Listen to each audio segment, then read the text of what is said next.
लोग जब यूडाइस भरते थे तो उसमें आपके पास एक सूचना होती थी मात्र कि आपके कैंपस में आंगनबाड़ी केंद्र संचालित है अथवा नहीं, वो आप भरते थे। और साथ में ये पूछा जाता था कि वहां पर नामांकन कितना है। ये दोनों चीजों पे आपसे बात की जाती थी।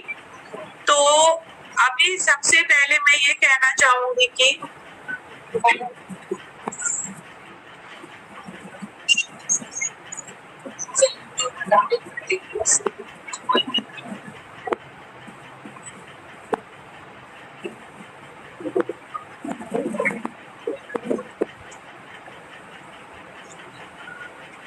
मैं कंटिन्यू कर रही हूँ, यहाँ कुछ थोड़ा सा इको आ रहा था आवाज का। तो वहां पर लगातार ये पूछा जाता था कि आपके यहाँ कैंपस में अगर आंगनबाड़ी केंद्र संचालित है तो वो है तो हाँ लिखना था, और उसमें आंगनबाड़ी कार्यकर्ती द्वारा प्रशिक्षण प्राप्त किया गया है अथवा नहीं। प्रशिक्षण से तात्पर्य होता था कि ईसीसीई से संबंधित किसी बिंदु पे उनको प्रशिक्षण प्राप्त है या नहीं। दूसरा उसमें प्रश्न होता था कि वहां उस आंगनबाड़ी केंद्र का नामांकन क्या है। अब मैं इसकी पूरी पृष्ठभूमि आपको बता देना चाहती हूँ कि क्यों हम लोग इस डाटा पे बहुत काम कर रहे हैं।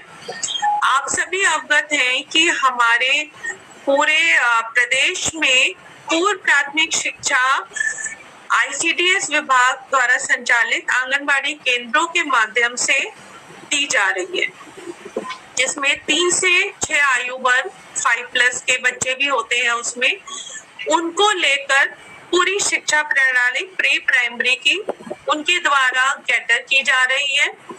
और जब हम लोग कोई भी कार्यक्रम प्रस्तावित करते हैं भारत सरकार के सम्मुख, शिक्षा मंत्रालय के सम्मुख, अपने प्री प्राइमरी से संबंधित शिक्षा विभाग जब बात रखता है तो उनका पहला ही प्रश्न होता है कि आपके यहाँ एक ही कैंपस में चलने वाले आंगनबाड़ी केंद्र जितने होंगे उसी के हिसाब से आप अपना प्रपोजल सामने रखिए।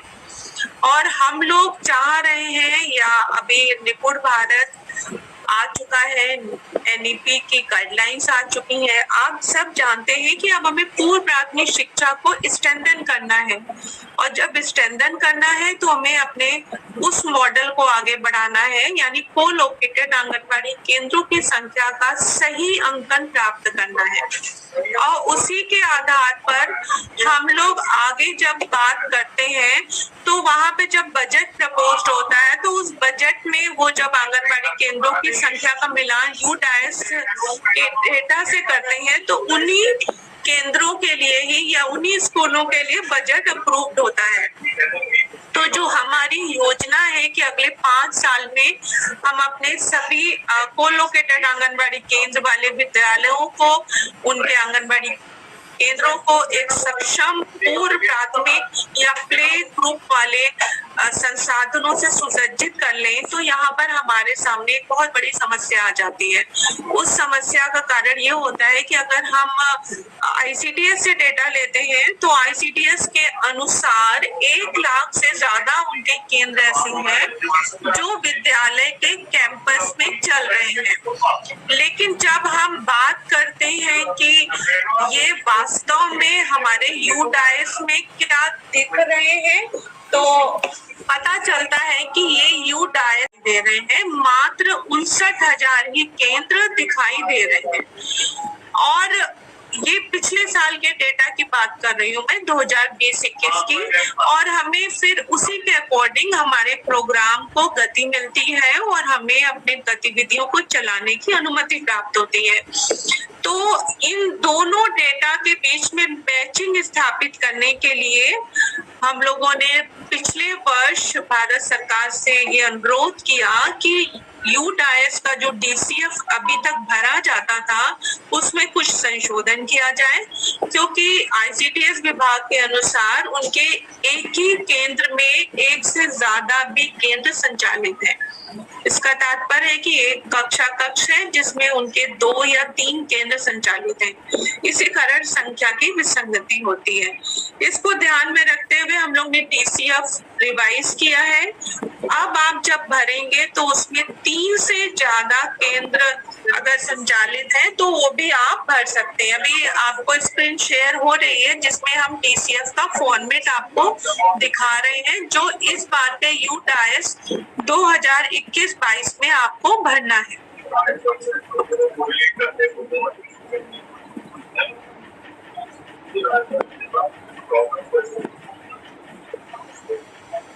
जब तक स्क्रीन शेयर हो रही है, हमारे साथ बहुत सारे ऐसे अध्यापक जुड़े हैं, बहुत से शिक्षक संकुल जुड़े हैं।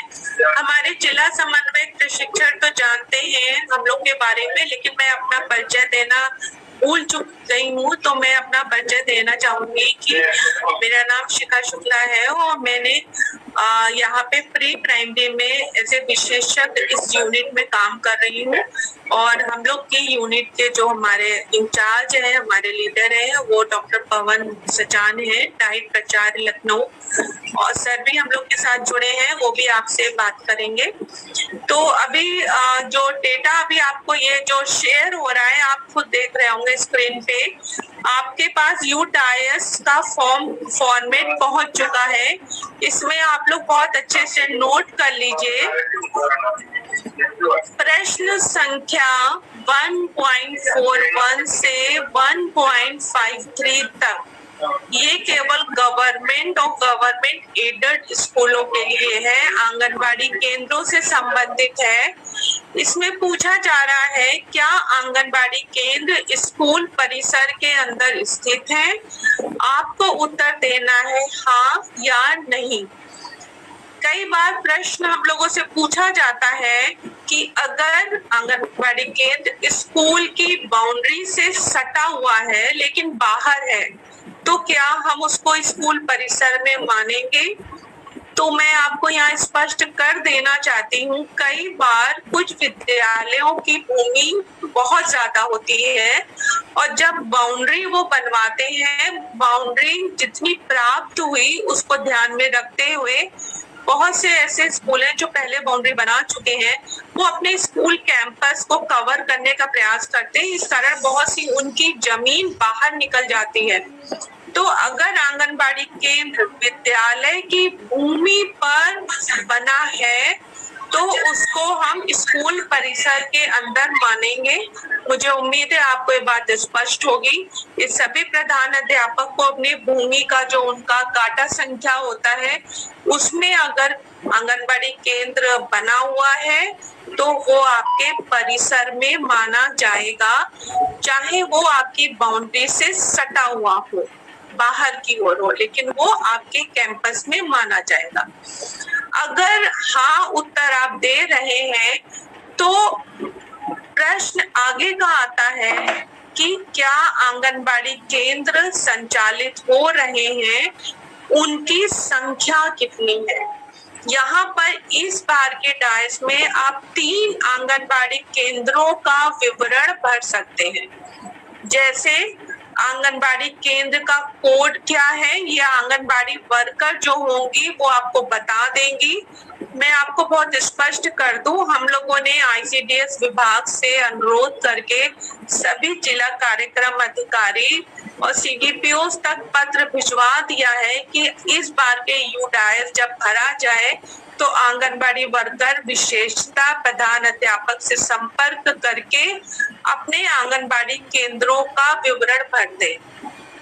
लेकिन अगर मान लीजिए वो आपसे संपर्क नहीं करते हैं, एज ए प्रधान अध्यापक आप उनसे स्वयं पता कर लें, क्योंकि ज्यादातर हेडमास्टर्स को पता होता है कि यहाँ आंगनबाड़ी सेंटर के आंगनबाड़ी वर्कर कौन है। और अगर फिर भी आपका संपर्क नहीं हो पा रहा तो आप अपने खंड शिक्षा अधिकारी को स्पष्ट बता दें कि हमारे आंगनबाड़ी केंद्र तो है लेकिन आंगनबाड़ी कार्यकर्ता से संपर्क नहीं हो पा रहा, इसलिए मैं ये नहीं पता लगा पा रही हूँ कि कितने केंद्र चल रहे हैं या वहाँ का नामांकन क्या है। और ये खंड शिक्षा अधिकारी जो भी हमारे साथ जुड़े हैं इस बिंदु को गंभीरता से लेंगे और वो CDPO के माध्यम से पहले से ही एक सूची प्राप्त कर सकते हैं कि उस ब्लॉक में कितने आंगनबाड़ी केंद्र संचालित हैं और कितने आंगनबाड़ी केंद्र ऐसे हैं जो विद्यालय कैंपस में हैं, और उनके आंगनबाड़ी वर्कर्स का फोन नंबर भी उनके पास उपलब्ध होता है। तो इस तरीके से खंड शिक्षा अधिकारी हेडमास्टर्स की सहायता करेंगे और केंद्रों की सही स्थिति का आप अंकन अवश्य करें। मैं यहाँ स्पष्ट करना चाह रही हूँ, कई बार क्या होता है, आंगनबाड़ी केंद्र में ताला लगा है, कोई कारण है, किसी अभियान में आंगनबाड़ी कार्यकर्ती शायद कहीं पे लगा दी गई है, तो अध्यापक क्या लिख देते हैं, आंगनबाड़ी केंद्र संचालित है, लेकिन उसमें नामांकन वो नहीं लिखते। और ये नामांकन ना लिखने पे जब अगर आप कोई कार्यक्रम उस केंद्र के लिए प्रस्तावित करते हैं तो हमारे प्रस्ताव को अस्वीकार कर दिया जाता है, क्योंकि उसमें नामांकन को दर्ज नहीं किया गया है। इस बार के पीएबी में यही हम लोग को समस्या झेलनी पड़ी। स्कूल के नाम सही थे, कैंपस जो दिए गए थे, क्योंकि हमने यूडाइस का डेटा लिया था, आप लोगों से बहुत मेहनत करके वेरीफाई करवा लिया था, लेकिन आपने तो नामांकन दे दिया, लेकिन यूडाइस में नामांकन अंकन न होने के कारण उन्होंने ऐसे स्कूलों को अप्रूव नहीं किया।